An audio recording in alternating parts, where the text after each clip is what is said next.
श्रोता प्रेमियों, मैं राम सागर शास्त्री आप लोगों के समक्ष रखने जा रहा हूं पुरूरवा के पूर्व जन्म की कथा।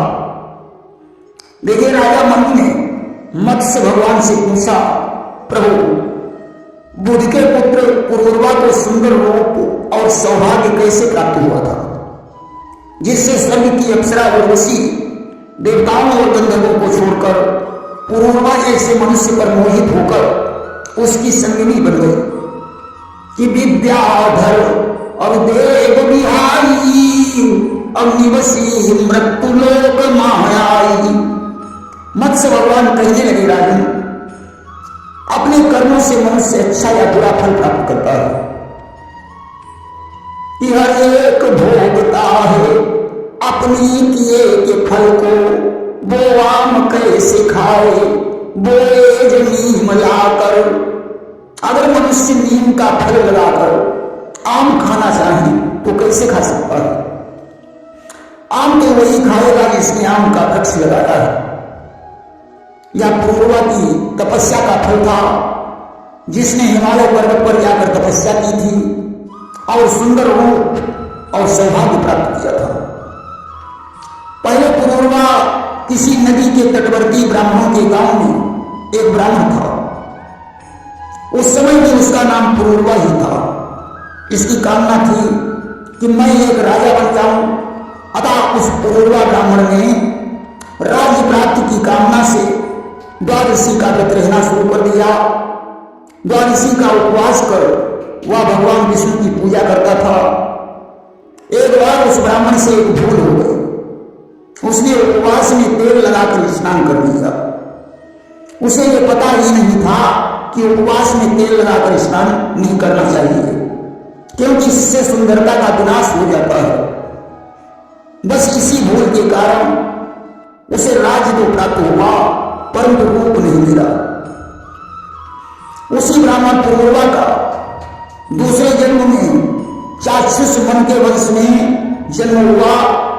वह मध्य देश का राजा बन गया और उसका नाम पुरूरवा ही रहा। यद्यपि राजा सब गुणों से युक्त था, परंतु कुरूप था। कुरूप होने के कारण प्रजा उससे प्रेम नहीं करती थी। इसलिए मध्य नरेश पुरूरवा ने रूप प्राप्ति के हेतु तपस्या करने का विचार किया कि तपोबल रचन प्रपंच विधाता और तपोबल विष्णु सकल जगत्राता, तपोबल सिंधु करनी संहारा और तपते अगमन कछु संसारा। आज राजा ने अपने मंत्री से कहा कि तुम राजकाज देखो, प्रजा को पुत्र के समान समझना।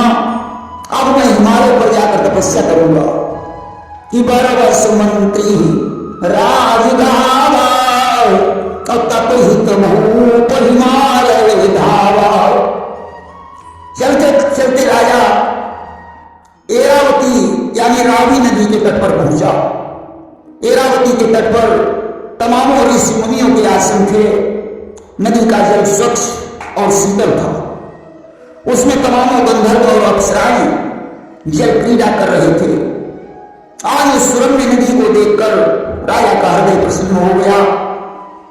इतने में उसे हिमालय पर्वत दिखाई पड़ा। राजा उसके सुरम्य प्रदेश में पहुंचा। वहां उसने एक आश्रम देखा जो पूर्व काल में महर्षि अत्रि का आश्रम था। राजा उसी आश्रम के निकट बैठकर तपस्या करने लगा। वह भगवान विष्णु की पूजा करता था। गंधर्व और अप्सराएं जल क्रीड़ा करने के बाद प्रदोष काल में देवाधिदेव जनार्दन के समक्ष पहुंचकर नाना प्रकार के बालों के साथ नृत्य करती थी। राजा अप्सराओं की क्रीड़ा देखते हुए तपस्या कर रहा था। एक दिन की बात है, गंधर्व और अप्सराएं राजा के पास जाकर कहने लगे कि आप सौभाग्य से यहाँ आए हैं, इसलिए हम लोग आपको वरदान देना चाहते हैं कि बड़े भाग दर्शन तुम पाए और हम वरदान देने को आए। राजा ने कहा, मुझे ऐसा वरदान दीजिए कि भगवान मधुसूदन की कृपा प्राप्त हो जाए। गंधर्व और अप्सराएं एक वस्तु कहकर वहां से चले गए। अब तो राजा को गंधर्व और अप्सराओं से लगाव हो गया, परंतु उसने इंद्रियों को संभाले रखा। देखिए, इंद्रियां जब तक बस में नहीं है तब तक कोई तपस्या नहीं हो सकती है।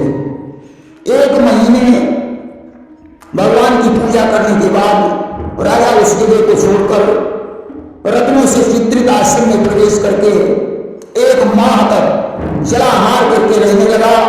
फाल्गुन शुक्ल पक्ष की पूर्णिमा को रात में राजा को भगवान के दर्शन हुए। उन्होंने कहा, राजन, रात्रि व्यतीत होने पर तुम्हें महर्षि अत्रि के दर्शन होंगे, जिनके दर्शन से तुम कृतकृत्य हो जाओगे। प्रातःकाल राजा ने स्नान किया और भगवान जनार्दन की पूजा की। महर्षि अत्रि से राजा की भेंट हो गई। राजा ने उन्हें प्रणाम किया और कहने लगा, मुझे स्वप्न में भगवान के दर्शन हुए थे। उन्होंने मुझे बताया था कि प्रातःकाल तुम्हें महर्षि अत्रि के दर्शन होंगे, जिनका दर्शन करके तुम कृतार्थ हो जाओगे। अत्रि ने कहा, राजन, तुम्हारी तपस्या सफल हो जाएगी। अब तुम भगवान जनार्दन को आहुतियां प्रदान करो। राजा ने आहुतियां प्रदान की। उस समय आकाश मार्ग से देवताओं ने कहा, राजन, अब तुम्हारी मनोकामना सिद्ध होगी। अगले जन्म में तुम बुद्ध के पुत्र बनोगे और राज्य के अधिकारी बनोगे। तुम्हारी सुंदरता पर स्वर्ग की अप्सराएं भी मोहित हो जाएंगी। अस्तु वही मत्र नरेश पूर्वा।